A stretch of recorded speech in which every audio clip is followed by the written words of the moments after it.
Selamat sore, perkenalkan, nama saya Andika Frisa, mahasiswa Universitas Siber Asia, jurusan akuntansi dengan NIM 240301020821. Pada kesempatan kali ini, saya akan mempresentasikan tugas akhir dari ujian akhir semester mata kuliah statistik. Untuk yang pertama itu terkait dengan materi indeks harga tertimbang dan tidak tertimbang.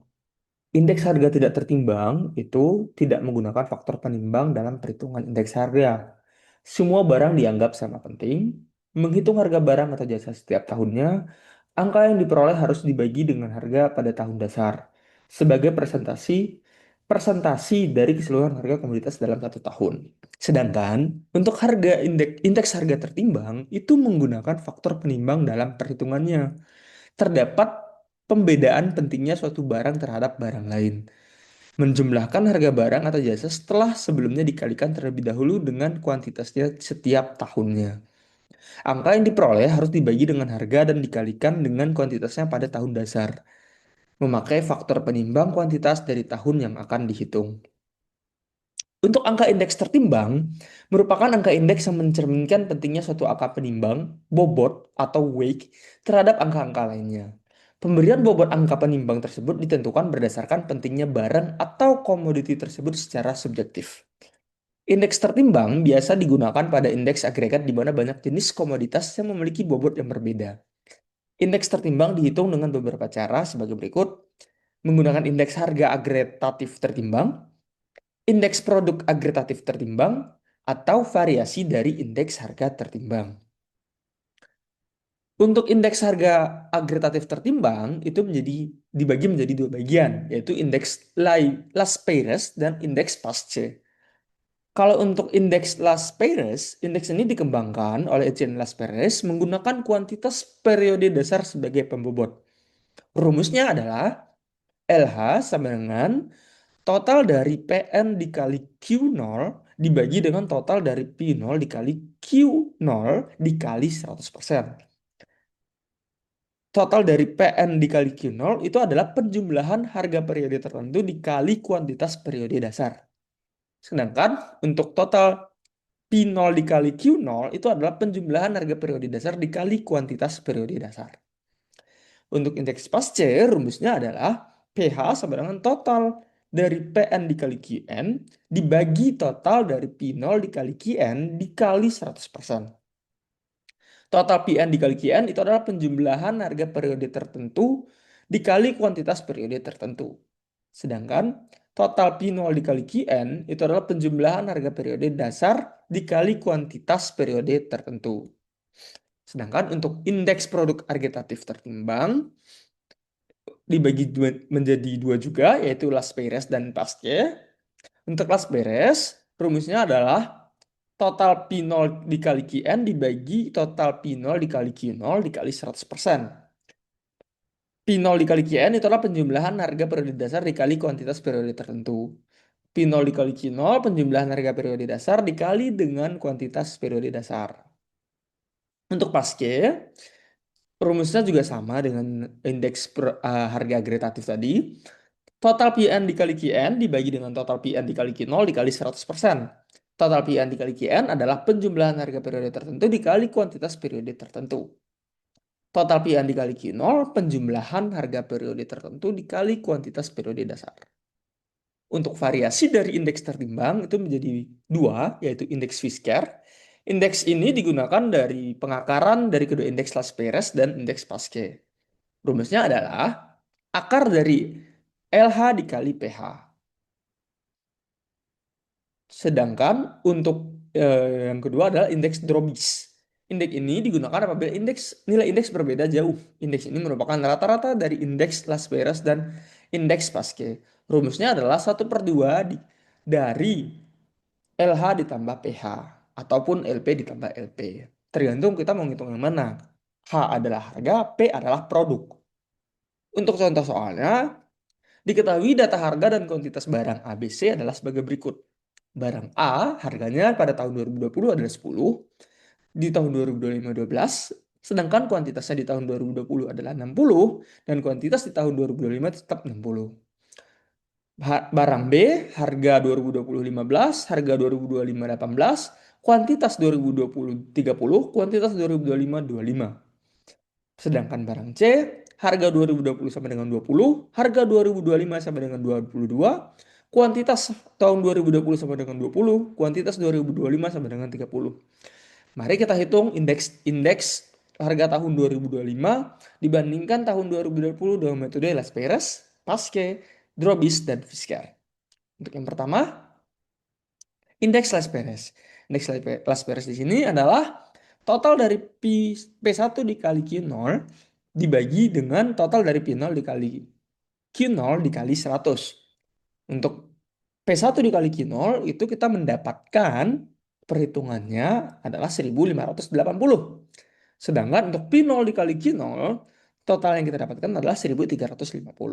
Kita masukkan ke dalam rumus 1530 kita bagi dengan 1350 kita kali 100. Hasilnya adalah 117,04. Untuk indeks Pasque, kita menggunakan total dari P1 dikali Q1 dibagi dengan total P0 dikali Q1 dikali 100. P1 dikali Q1 sama dengan 1830, sedangkan P0 dikali Q1 sama dengan 1575. Maka hasilnya adalah 1830 kita bagi dengan 1575 dikali 100 sama dengan 116,19. Untuk menghitung indeks Drobisnya, artinya setengah dari IL ditambah IP atau IL ditambah IP kita bagi 2.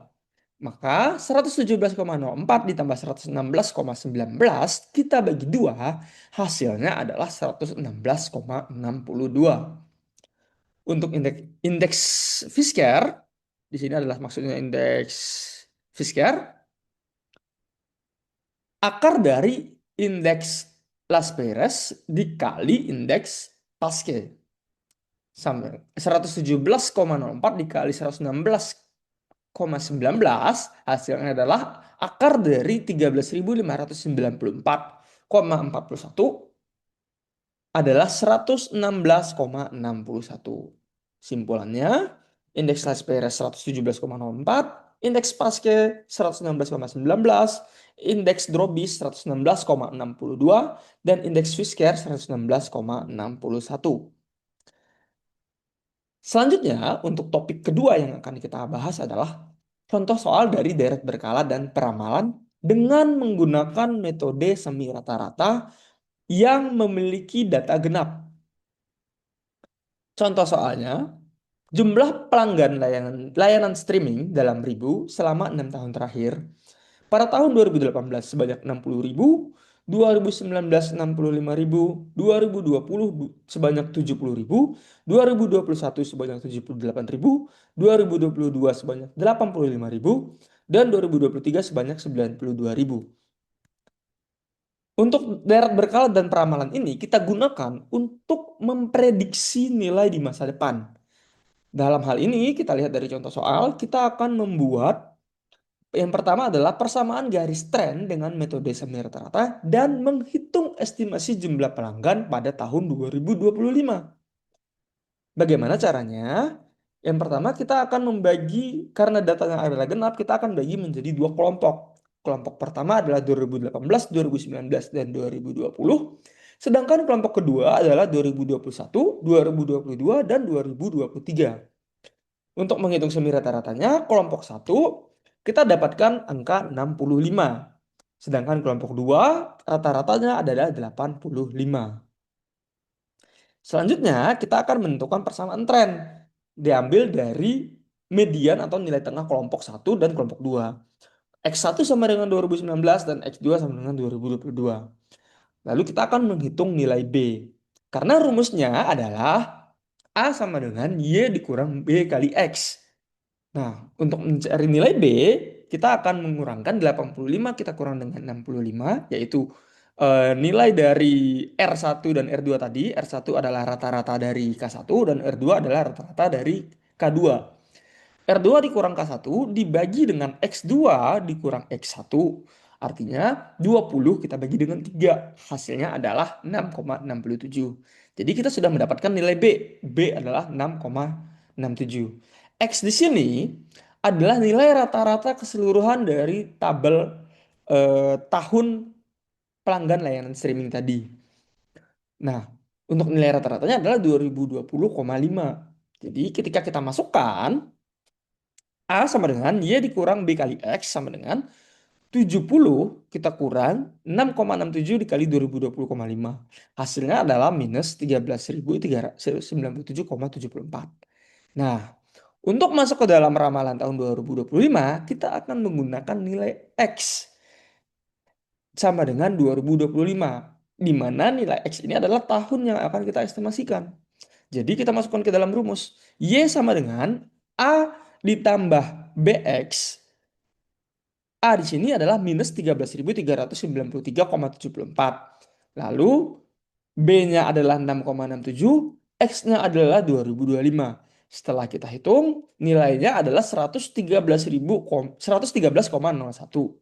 Kalau artinya prediksi atau estimasi nilai jumlah pelanggan di tahun 2025 diperkirakan sebesar 113.000 pelanggan.